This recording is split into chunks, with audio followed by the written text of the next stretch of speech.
Hello, I'm Liz Forte at Compass Group. We provide workplace catering solutions that keep people happy, healthy and productive to help drive businesses' performance. So we know a bit about food and work, but what will happen in a post-COVID world? I'm going to explore some of the big themes, the challenges and the opportunities, from changing attitudes to communal gatherings to the whole transformation of traditional working patterns as we know it. Also the increased appreciation of health and wellness and new attitudes towards sustainability. There are four main themes affecting the working population. Trust and safety, so who do I trust to keep me safe? Work life, what is work going to be like after this? Physical and mental well-being, how do we feel about those at the moment? And purpose and sustainability, we're all connected in different ways to our local communities, and how will this change how we do things? When it comes to trust and safety, we're still figuring out some of those elements. But what we do know is that people want brands and businesses to behave in a selfless way and with real integrity. And that personal safety is a number one concern, so for you and for your families. So when it comes to eating out again, we can expect people to behave in slightly different ways, and that will have a different impact as well on how we eat in the workplace environment.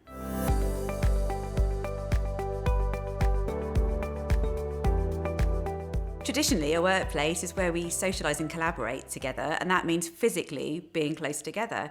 But taking learnings from China, they're having whole teams and departments split into A-B shifts, or even A-B-C-D shifts, where you have some people at home and some people in the office. So here, in readiness for what that looks like for us, we've got our experts looking at how to reduce density in the common areas, which includes restaurants. When we reopened the employee restaurant for Ford, the team used navigational signage to help the customers understand how to socially distance while still get great food and remain safe.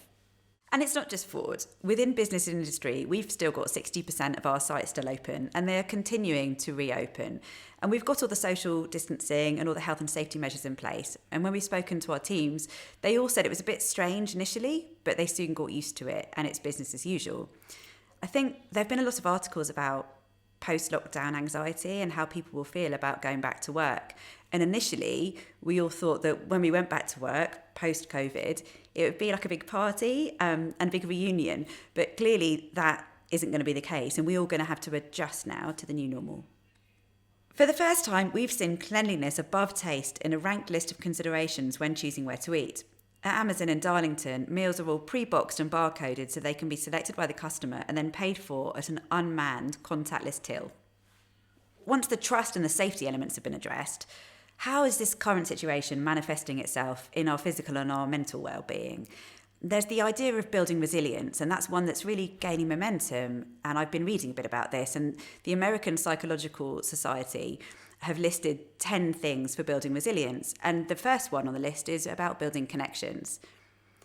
As caterers, we talk about building connections, we talk about connecting people through food, and we know that 70% of people, if they have an on-site restaurant, they will eat with colleagues, and that work friendships make people more productive.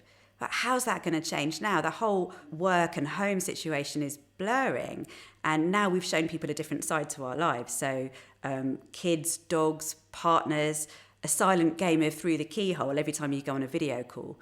Whilst we've all been at home, food is still connecting us. Food has become a global obsession.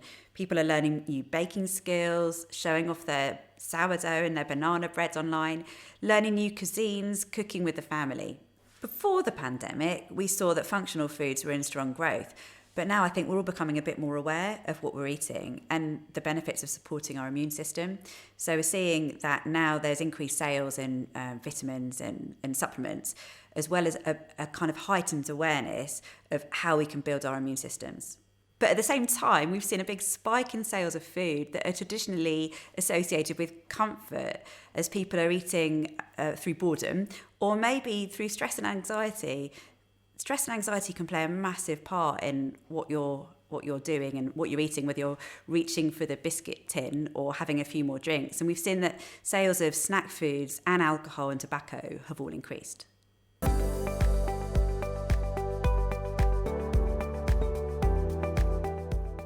How does this translate back to work? It splits into two camps. Those who have been maintaining healthy habits and eating well, exercising well during lockdown, and then those who've totally fallen off the wagon. And for them, going back to work is a chance to refresh our habits, a bit like New Year, going back in January, starting with the healthy habits and trying to build new routines. As well as physical health, people are looking at how they can look after their mental health, and staying mentally healthy and calm during this period has been really important. There's been a big increase of traffic in digital meditation apps and virtual therapy.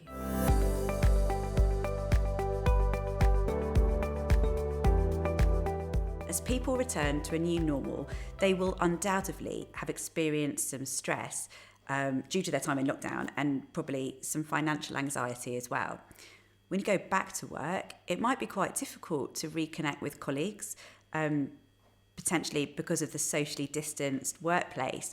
But there also might be a feeling of a two-tier workforce where you've had people that have been furloughed and maybe feeling undervalued or insecure because of that.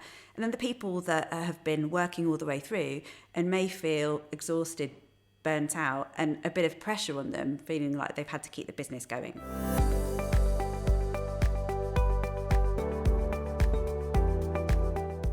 As part of this new normal, it's important to look at the entirety of the day, not just the amount of time that people are at work, whether that's physically at work or working from home. What else can we learn? So I think things like grocery shopping can become really quite stressful. We know that at the beginning of lockdown, everyone was stockpiling, and now trying to get to a supermarket on top of a normal working day can be quite stressful and also quite time-consuming. How can we help people in the workplace maintain a kind of balance in the rest of their lives?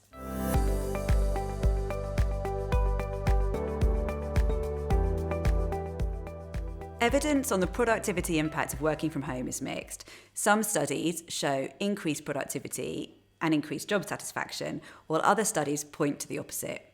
I think this is really different for different people, different roles, different circumstances. But either way, this is going to continue for a little while longer, so working our way through that is quite important. Food at work is a big part of the employer value proposition and positively contributes to the employee experience. We know that employees believe that it shows care, and it also helps attract and retain talent. Whether working from home or furloughed, it's likely that we will all face continued uncertainty and have to constantly adjust as we move forwards. Food at work and your workplace restaurant can help provide a sense of normality and help us to reconnect with colleagues, and also contribute from a health and well-being perspective, serving healthy and nutritious food. I think one of the biggest things for me that we've seen throughout this whole crisis is that people actually really care about each other, and there's been, I guess, a new sense of altruism as people are worrying less about their own safety and more about protecting and helping other people. And that's been amazing to see. And I think the kind of heightened sense of gratitude and celebrating everyday heroes, and that includes our chefs, catering assistants, cleaners. That's a lovely feeling, and it's kind of creating a part of a community. And I think that's something that we'll want to continue. People will want to get involved in workplace initiatives, which will be really important. One of the other areas that I think we're looking at differently is sustainability. With the uncertain supply of food and struggling with empty shelves in a supermarket, there's been an increased focus on stop food waste recipes, extending use-by dates, and using what you have in the store cupboard recipes have been all over the internet. As part of this, I think more and more people have been buying locally, and that's been underpinned, I guess, by a need to feel more self-sufficient. Moving forwards, I think that people are going to continue to want to make planet-friendly choices. And for us as caterers, that means highlighting on the menu the plant-based options, the healthier options, the ones that are sustainably sourced, and then reducing food waste and making recycling really easy. Having a restaurant at work has always been an important benefit, and I think now more than ever, it's great that you can go to your workplace restaurant and get a healthy, affordable meal in a safe environment without having to go outside to a busy high street. I think also the other thing is connecting with people. And many of our frontline teams have been serving clients for years, so they're really reassuringly familiar faces, and there's a really nice sense of normal. I know we've all been connecting virtually and using the technology to do that, but it's really different, isn't it? And it's tiring. And I know that, for one, I am really excited about seeing real people again. And social distancing doesn't mean that you can't connect face to face. It just means that you have to be 2 meters apart.